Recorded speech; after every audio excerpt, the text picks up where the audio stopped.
जी, अस्सलाम वालेकुम। Doctor Naeem Mustafa again. मैं अभी लास्ट लेक्चर में आपको थोड़ा वेरिएबल टाइप्स, उनके रूल्स, उनकी नेमिंग कन्वेंशन वगैरह के बारे में बता रहा था। तो उसकी कुछ मैंने कमांड टर्मिनल पे कुछ कमांड्स टाइप करके दिखाई, जिसमें मैंने वेरिएबल को डिक्लेयर करने का भी बताया आपको कि कैसे किया जाता है। तो उस सिलसिले में मैं आपको एक स्क्रिप्ट फाइल दिखाना चाह रहा हूँ, जो जिसमें ना हम वेरिएबल्स का यूज़ करें। और ये मैंने पहले से बनाई हुई है, क्योंकि टाइम की शॉर्टेज होती है। यहाँ अगर मैं बनाने लगूँ तो वो बहुत टाइम लगेगा। जैसे ये एक फ़ाइल मैंने छोटी सी बनाई हुई है, जिसमें थोड़ा सा फंक्शंस का यूज़ समझ आएगा। इसको मैं लाइन बाय लाइन आपको पूरी फ़ाइल को क्लियर करूँगा। जैसे अभी कमेंट्स वाली ये जो फर्स्ट लाइन है, इसके शुरू में हैश साइन है, तो ये line Python as a comment treat करता है इसको। सेकेंड लाइन में हमने लेंथ एक वेरिएबल दिया है, उसको उसने 10 वैल्यू स्टोर की है, विड्थ 5.5, रेडियस इक्वल टू 7। और नीचे आ जाएं तो ये कमेंट्स वाली लाइन, फ़िलहाल मैं दोबारा इन पे आता हूँ। और नीचे आए तो एरिया मैंने डिफ़ाइन किया length into width, perimeter define किया है 2 टाइम्स लेंथ प्लस विड्थ। इसी तरह नीचे दे जाएँ तो शेप्स के नाम से मैंने ये अभी हम नेक्स्ट चैप्टर में वैसे पढ़ेंगे कि डाटा टाइप्स में एक हमारे पास टाइप है डिक्शनरी पाइथन में, जिसमें हम मुख्तलिफ़ तरह के वेरिएबल्स को इकट्ठा कर सकते हैं। तो शेप्स नाम की मैंने एक डिक्शनरी बनाई है, जिसमें रेक्टेंगल और सर्कल दो टाइप्स उसके अंदर प्रॉपर्टीज़ डाली हैं मैंने। तो रेक्टेंगल में लेंथ, विड्थ, एरिया, पेरीमीटर, और सर्कल का रेडियस और उसका एरिया सरकमफ्रेंस डाल दिया।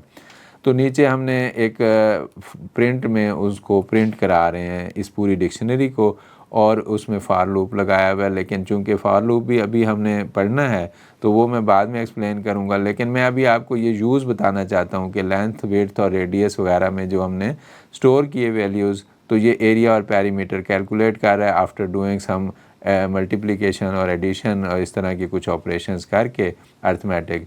तो जब हम इसको रन करेंगे, ये रन करते हैं, तो देखें ये रिज़ल्ट इसका आ गया हमारे सामने कि इसमें हमने नीचे क्योंकि टाइप करवाया हुआ है, रेक्टेंगल का लेंथ 10 है, विड्थ 5.5, एरिया 55, पेरीमीटर उसने दे दिया, क्योंकि ये हमने उसमें सारी चीज़ें सेव की हैं।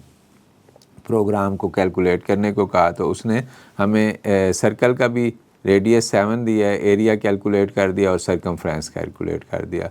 अब मैं इसमें दोबारा जाता हूँ तो आपको चेक कराता हूँ कि जो सॉरी जी, हाँ जी, तो ये मैं देख रहा हूँ कि इसमें, लेकिन देखें आपने लेंथ 10 और विड्थ 5.5 प्रोग्राम के अंदर फीड की हुई है। तो ये इससे प्रॉब्लम ये होगा कि जितनी दफ़ा भी आपको उसका एरिया ऑफ रेक्टेंगल या सर्कल का एरिया कैलकुलेट करना है, आपको इस प्रोग्राम में जाके चेंज करना पड़ेगा। और इसको हम बहुत ज़्यादा इंटरेक्टिव नहीं समझते, अच्छी प्रोग्रामिंग के ये रूटीन नहीं समझी जाती। तो उसकी तरफ आते हैं कि मैं अगर ये लाइन जो जिसमें लेंथ, विड्थ और रेडियस उसको दिया है, ये प्रोग्राम के अंदर दिया है, बजाय इसके कि प्रोग्राम में जाके मैं बार बार इसको चेंज करूं, इन लाइंस को मैं डिलीट कर रहा हूं यहाँ से। और मैं यहाँ length equal to input, width equal to input और रेडियस इक्वल टू इनपुट मैंने यहाँ लिख दिया। रेडियस, ये इनपुट हमारा एक फंक्शन है पाइथन में, जिसमें जब अगर हम ये लेते हैं तो ये इनपुट हमारे से कमांड प्रॉम्प्ट पे वैल्यू हमें फीड करनी पड़ती है। तो इससे हमें ये होगा कि अब मैंने प्रोग्राम में लेंथ इक्वल टू इनपुट लिख दिया, तो जब भी मैं प्रोग्राम को रन करूँगा वो मुझसे लेंथ इंटरैक्टिवली पूछेगा कि क्या इनपुट है, तो मैं उस वक्त दे सकता हूँ। अच्छा, इसको अब रन करते हैं हम दोबारा, तो देखें कि इसमें अब मैंने प्रोग्राम के अंदर लेंथ, विड्थ और जो रेडियस नहीं दिया हुआ, बल्कि ये जब भी प्रोग्राम में चेंज करके आप रन करते हैं, तो ये पाइथन का इनबिल्ट आईडीई में है कि वो पूछता है कि पहले सेव करें और फिर ओके करते हैं, तो वो फिर रन करता है इसको। ये अब रन करेगा, तो ये देखें कि अब वहाँ कमांड ब्लिंक कर रहा है, क्योंकि हमने ना उसको कहा है कि लेंथ, विड्थ और रेडियस कमांड प्रॉम्प्ट से इनपुट देंगे। तो वो लेकिन जो है, अब मैं यहाँ 10 एंटर करता हूँ, फिर भी वो ब्लिंक करता रहेगा, क्योंकि सेकंड विड्थ की वैल्यू अभी मुझे देनी है। सपोज़ मैं 8 दे देता हूँ, रेडियस में सपोज़ 2 दे देता हूँ। तो जब तक ये मैं 3 वैल्यूज़ मैंने उसे इनपुट लेने को कहा है, वो जब तीनों वैल्यूज़ मेरे से इनपुट ले लेगा, फिर वो आगे जाएगा, नेक्स्ट लाइन को कैलकुलेट करेगा। और अब इसमें क्या हमने मिस्टेक की है, हमने एक बेसिकली जब इनपुट फंक्शन हमारा जो पाइथन में है, ये देखें इस तरह इनपुट में जब कि कोई भी प्रोग्राम में आप मिस्टेक करेंगे तो इस तरह नीचे एरर रेड कलर में आ गई है।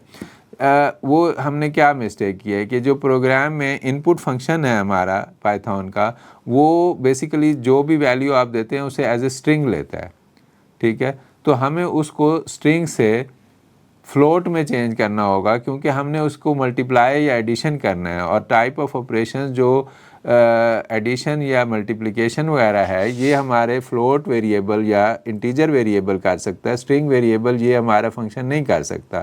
तो अब ये मुझे इस एरर का पता चल गया, तो ये मैंने लेंथ विड्थ और रेडियस को इनपुट दिया था और स्ट्रिंग के तौर पे उसको मिला पाइथन प्रोग्राम को, और आगे उसने जब वो कैलकुलेशन करने लगा area equal to length into width, तो वहाँ उसने एरर दे दिया। अब मैं जो एक इधर से कमेंट हटा रहा हूँ, लेंथ इक्वल टू इनपुट ले रहा हूँ और विड्थ की भी इनपुट ले रहा हूँ, और फिर ये रेडियस की भी इनपुट लेता हूँ, और इनपुट लेने के बाद मैंने उसके साथ ऊपर फ्लोट ब्रैकेट में इनपुट लिखा है, यानी वो ये काम ये करेगा ये कि उसकी टाइप को कन्वर्ट करेगा।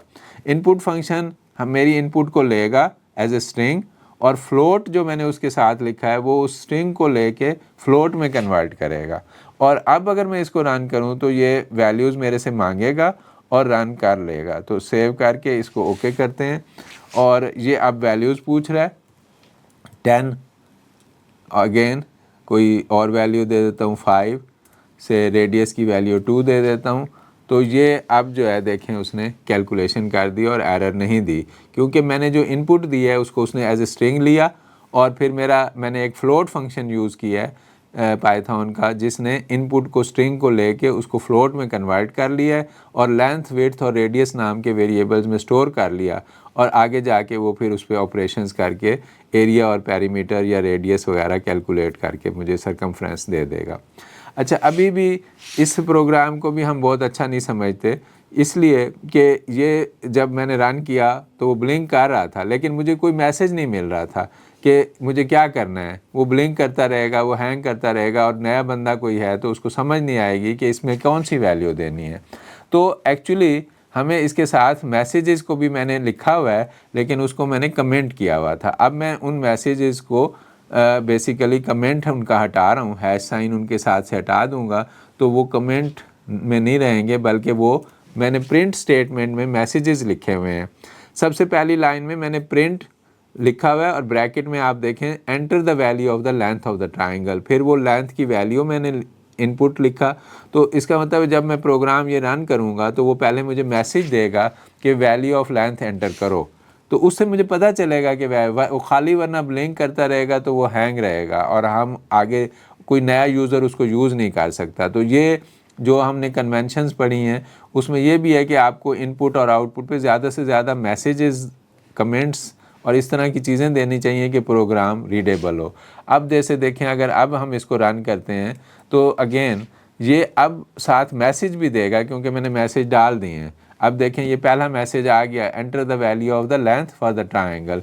अब मैं इसको 10 देता हूँ और एंटर करता हूँ, तो वो फिर पूछता है enter the value of the width for the rectangle, और फिर मैं विड्थ की वैल्यू 5 दे रहा हूँ, तो ये 5 विड्थ में स्टोर कर लेगा। और अब वो पूछ रहा है enter the value of radius for the rectangle, sorry rectangle कह दिया, ये रेडियस फॉर द सर्कल होना चाहिए। अच्छा खैर, तो ये 8 मैंने दे दिया। और अब देखें नीचे उसने जो मैंने नई लेंथ, विड्थ और रेडियस दिया उसके मुताबिक उसने एरिया ऑफ रेक्टेंगल और एरिया ऑफ सर्कल मुझे कैलकुलेट करके दे दिया। तो ये देखें कि हमने पहले एक प्रोग्राम लिखा है मैंने, उसमें लेंथ, विड्थ और रेडियस की value within the program दी हुई थी, और वो इतना इंटरेक्टिव नहीं समझा जा रहा था। फिर मैंने उसको एज ए इनपुट दिए हैं इन वेरिएबल्स की वैल्यूज़ कमांड टर्मिनल से। अब ये प्रोग्राम जब भी रन करेंगे तो वो हर दफ़ा नई लेंथ, विड्थ और रेडियस हम उसको दे सकते हैं और पूछ सकते हैं उससे। और साथ फिर मैंने अब इसमें मैसेजेस और कमेंट्स भी डाल दिए हैं कि वो जब वो पूछेगा वैल्यू तो साथ लिखा हुआ आएगा कि लेंथ बताओ रेक्टेंगल की, विड्थ बताएं रेक्टेंगल की, रेडियस बताएं, तो हमें पता चल जाएगा कि अब हमने रेडियस देना है या अब हमने लेंथ की वैल्यू एंटर करनी है।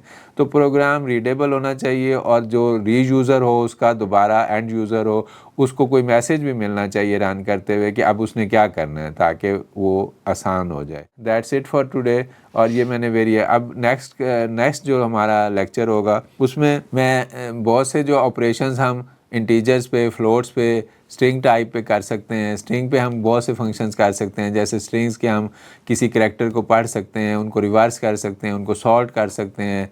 और जो हमारे इंटीजर्स हैं, फ्लोट्स हैं, इनमें हम एडिशन, सब्ट्रैक्शन, डिवीजन कौन कौन से फंक्शंस कर सकते हैं, उसके अलावा भी कुछ फंक्शंस हैं।